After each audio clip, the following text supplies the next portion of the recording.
بسم اللہ الرحمن الرحیم۔ السلام علیکم ورحمۃ اللہ وبرکاتہ۔ سورۃ یاسین سے کس طرح اپنی مشکلات کا حل نکالا جا سکتا ہے؟ یہ سورۃ قرآن پاک کا دل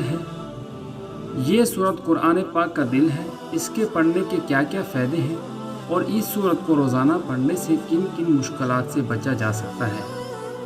اگر آپ چاہتے ہیں کہ آپ کو اس وظیفے کا پورا فائدہ ہو تو اس ویڈیو کو مکمل غور سے سنیے گا تاکہ وظیفہ آپ کو ذہن نشین ہو جائے، کیونکہ اگر ایک چھوٹا سا کام بھی رہ جائے تو وظیفہ پوری طرح اثر نہیں کرتا۔ رسول اللہ صلی اللہ علیہ وسلم نے ارشاد فرمایا کہ ہر چیز کے لیے دل ہوتا ہے اور قرآن کا دل سورۃ یاسین ہے، اور جس شخص نے سورۃ یاسین کی تلاوت کی تو اللہ تعالیٰ اس کے لیے 10 بار قرآن پڑھنے کا ثواب لکھ دیں گے۔ نبی کریم صلی اللہ علیہ وسلم نے ارشاد فرمایا کہ اللہ کی رضامندی کے لیے جو شخص سورۃ یاسین پڑھے گا اس کے پہلے گناہ معاف کر دیے جائیں گے، لہٰذا اس سورت کو مرنے والوں کے پاس پڑھا کرو۔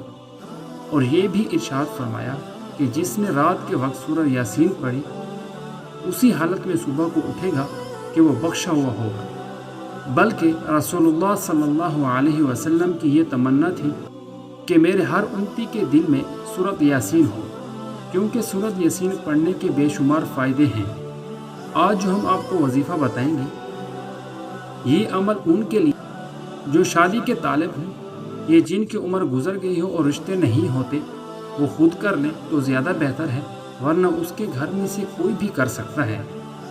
شادی کے لیے ایک مفید عمل روزانہ نماز فجر کے بعد یا صبح شام سورۃ یاسین کو پڑھنے سے جلد از جلد شادی ہو جائے گی۔ انشاءاللہ تعالی اس وظیفے کو پڑھنے سے مشکل حاجت پوری ہو جاتی ہے، بلکہ قیدی تک رہا ہو جاتے ہیں۔ یہ بہت ہی نایاب عمل ہے اور مجرب و اکثیر بھی ہے۔ یہ عمل آپ کسی قیدی کو رہائی دلانے کے لیے پڑھیں۔ آپ اس عمل کو روزانہ نماز فجر کے بعد یا صبح و شام پڑھیں، انشاءاللہ قیدی کو جلد از جلد رہائی مل جائے گی۔ مقروض پڑھیں تو قرض ادا ہو جائے گا۔ جیسا کہ عالم یہ ہے کہ پورا ملک قرضے میں پھنسا ہوا ہے، مہنگائی حد سے بڑھ چکی ہے، قرضہ لے کر اس امید پر کاروبار کرنا پڑتا ہے کہ روپیہ آتے ہی قرض ادا کر دیں گے، لیکن قرض ایسا مرض ہے کہ وہ مشکل ہی ادا ہو پاتا ہے۔